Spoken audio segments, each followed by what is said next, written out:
अक्षय, सबसे पहले मैं आपके पास आना चाहूंगा, बताइए पावर प्ले सेगमेंट में आज आपकी रणनीति क्या होगी? जी, पावर प्ले में आप देखिए एफएमसीजी में काफी बिकवाली है, तो नेस्ले पे शॉर्ट की तरफ ध्यान है। स्टॉक ने एक ब्रेकडाउन या नेगेटिव डेवलपमेंट दिखाया था कुछ ट्रेडिंग सेशन पहले, जब भी स्टॉक ने 2350 का लेवल ब्रेक करा था। उसके बाद एक साइडवेज ट्रेडिंग एक्टिविटी बनती हुई दिख रही है और मेरा मानना है कि मोमेंटम दोबारा लोअर लेवल्स पे लौटेगा, जिसके चलते स्टॉक में आपको जल्दी 2100 तक डाउनसाइड देखने को मिल सकता है। शॉर्ट करे नेस्ले इंडिया नवंबर फ्यूचर्स को शॉर्ट करना है आपको विद स्टॉप लॉस ऑफ 2330। ये स्पॉट पे आप स्टॉप लॉस बना के चल सकते हैं। दूसरा ट्रेड अगर आप बाई की तरफ कोई ट्रेड बनाना चाहते हैं तो टाइटन रहेगा, जो एक सपोर्ट एरिया, अहम सपोर्ट एरिया पे ट्रेड हो रहा है। 3100 वो सपोर्ट है। सपोर्ट से आज हमने एक अच्छी डे ट्रेडिंग में रिकवरी भी देखी है, तो वैलिडिटी आ रहा है सपोर्ट का कि बाउंस बैक वहां पे डिमांड आ रहा है। तो कुल मिला के हम 3350 तक इसमें टारगेट बना के चलेंगे टाइटन में with a stop loss of 3075। तो टाइटन बाय और नेस्ले सेल, ये रणनीति बनानी है आपको पावर प्ले सेगमेंट के लिए। ठीक है, तो ये है पावर प्ले की रणनीति अक्षय की तरफ से आती हुई, एक शॉर्ट साइड पे और एक जो है वो बाय कॉल आपको नजर आती हुई। चलिए बढ़ते हैं आगे और कुणाल आप बताएं आपकी पसंद क्या है? मेरी जो पसंदगी है वो शॉर्ट साइड की ही है। एक ही कॉल दूंगा जिसके ऊपर मैं पूरे दिन आज फोकस करके बैठा हूँ, इंडियन होटल्स। नो डाउट अगर मैं स्टॉक के डेली चार्ट की बात करूँ तो अपट्रेंड है, लेकिन अगर मैं आर्ली चार्ट की बात करूँ तो shooting star candlesticks formation early chart पे स्टॉक ने बनाया है, जो एक बियरिश रिवर्सल फॉर्मेशन है for the time being. And RSI की बात करूँ तो वो भी अभी ओवरबॉट जोन से निकल रही है, यानी कि नेगेटिव मोमेंटम यहाँ पे दिखने को मिल रही है।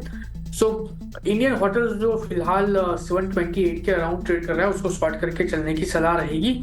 ऊपर साइड 749 का हम यहाँ पे एसएल मेंटेन करके चलेंगे। टारगेट की बात कर लेते हैं तो 712 का पहला टारगेट है जो स्टॉक हमें दिखा सकता है, और 712 जैसे ही ब्रेक होगा लोअर लेवल पे 686 686 तक के भी लेवल ये स्टॉक हमें दिखा सकता है। तो इंडियन होटल्स शॉर्ट करके चलने की सलाह है विद स्ट्रिक्ट एस्टल ऑफ 74। लेकिन इस बीच एशियन पेंट्स स्टॉक में करीब 8 से 9% की गिरावट आज के ट्रेडिंग सेशन में दिखी है। नतीजे काफ़ी कमज़ोर थे। मैनेजमेंट का कॉन कॉल भी आज शाम को होगा, तो वहाँ से क्या निकल कर आएगा उस पर भी सबकी नज़र रहेगी। लेकिन एशियन पेंट्स के नतीजे क्यों कमज़ोर थे, ये बताने के लिए अब हमारे साथ रविंदर जुड़ चुके हैं। रविंदर, बताएं ऐसा कैसा क्या निकल कर आया नतीजों में जिसके चलते 8% की गिरावट आज दिखी? जी, एशियन पेंट ने जो है अपनी दूसरी तिमाही के रिजल्ट अनाउंस किए हैं और कंपनी का जो वॉल्यूम है उसमें हमें जो है 0.5% की डिक्लाइन देखने को मिली सितंबर महीने में। इसी के साथ साथ बात करें प्रॉफिट की, तो प्रॉफिट में हमें जो है 42% की गिरावट देखने को मिली ईयर ऑन ईयर बेसिस पे। वहीं मार्जिन में हमें जो है 480 बेसिस पॉइंट्स की गिरावट देखने को मिल रही है। अगर बात करें रेवेन्यू की, तो रेवेन्यू में हमें जो है 5% की गिरावट देखने को मिल रही है। वहीं एबिटा की बात करें तो एबिटा में भी हमें जो है 28% की गिरावट देखने को मिल रही है ईयर ऑन ईयर बेसिस पर।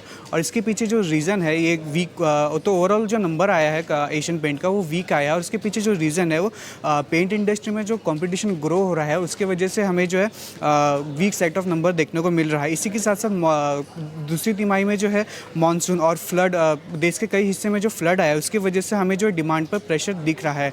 अगर बात करें रेवेन्यू की, तो रेवेन्यू में भी हमें जो इफेक्ट देखने को मिल रहा है। कंपनी ने जो पिछले साल प्राइस कट लिया था उसकी वजह से हमें रेवेन्यू में थोड़ा इफेक्ट देखने को मिल रहा है।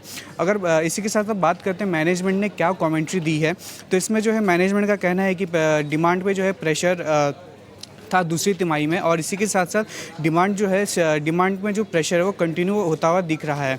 अगर बात करें मार्जिन्स की, तो मार्जिन्स में हमें जो है थोड़ी रिकवरी देखने को मिल सकती है कमिंग क्वार्टर्स में, क्योंकि because of marginal cost easing और रिसेंट प्राइस हाइक जो हुआ है उसकी वजह से हमें मार्जिन में थोड़ा रिकवर देखने को मिल सकता है कमिंग क्वार्टर्स में।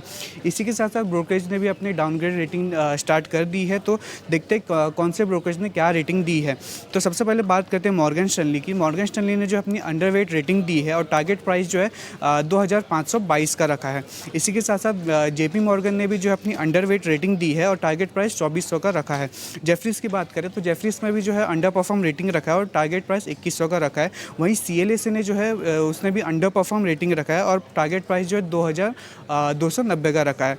बात करें नोमिरा की, तो नोमिरा ने भी जो है न्यूट्रल रेटिंग रखा है और टारगेट प्राइस जो है 2500 का रखा है। तो कई सारी ब्रोकरेज रिपोर्ट्स आई है जहां पर लक्ष्य घटाए गए हैं, वॉल्यूम ग्रोथ काफ़ी कमज़ोर था और मैनेजमेंट की कमेंट्री जो निकल कर आई है डिमांड एनवायरनमेंट को लेकर वो काफ़ी कमज़ोर है और कंपटीशन भी बढ़ती हुई नजर आई। 8.5% की गिरावट के साथ निफ्टी इंडेक्स के टॉप लूजर्स में एशियन पेंट्स शामिल है। कुणाल, क्या राय होगी आपकी इस स्टॉक पर?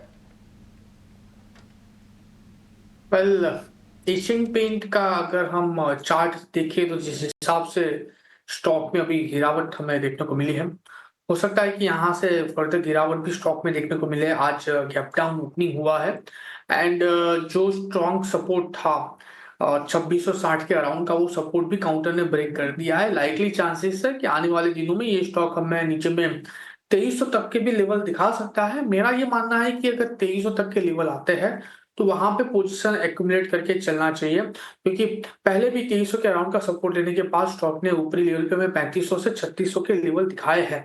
तो कंपनी काफी अच्छी है, फंडामेंटल कंपनी काफी अच्छी है, काफी पुरानी कंपनी इंडियन मार्केट में। अगर कोई भी गिरावट आती है प्रेजेंट लेवल से अप टू द लेवल 2300, इस स्टॉक को एक्यूमुलेट करके चलना चाहिए।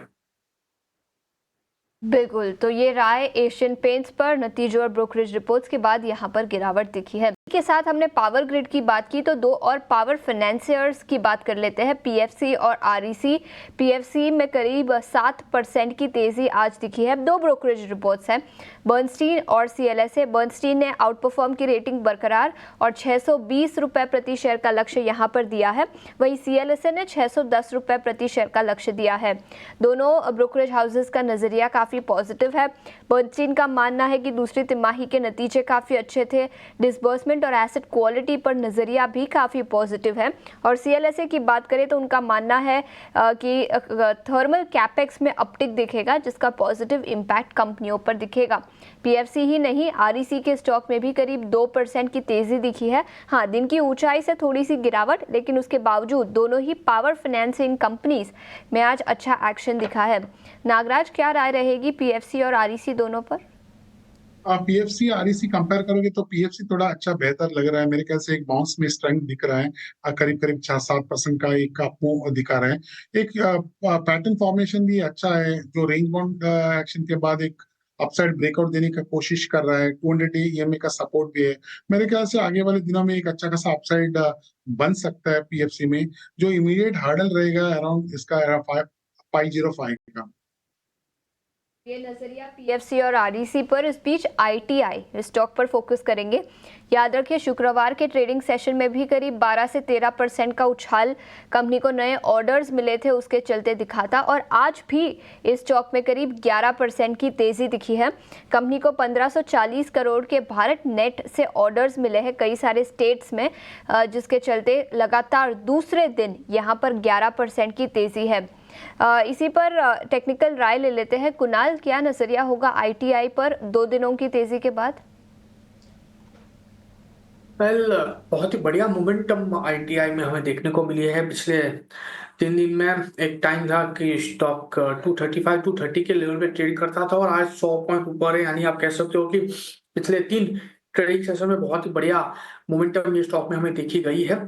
फिलहाल नई पोजीशन बना के चलने की सलाह तो बिल्कुल नहीं रहेगी, बिकॉज रिस्क रिवॉर्ड लेवल उतना फेवरेबल नहीं है नई पोजीशन बनाने के लिए। लेकिन जिनके भी पास ये स्टॉक पोर्टफोलियो में है, उनके लिए व्यू जरूर से रहेगा।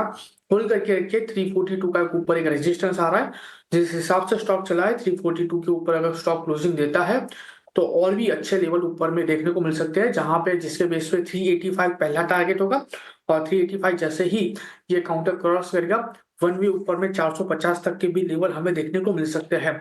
सो नई खरीदारी करके चलने की सलाह नहीं रहेगी। अगर ऑलरेडी पोर्टफोलियो में है तो होल्ड करके चला जा सकता है।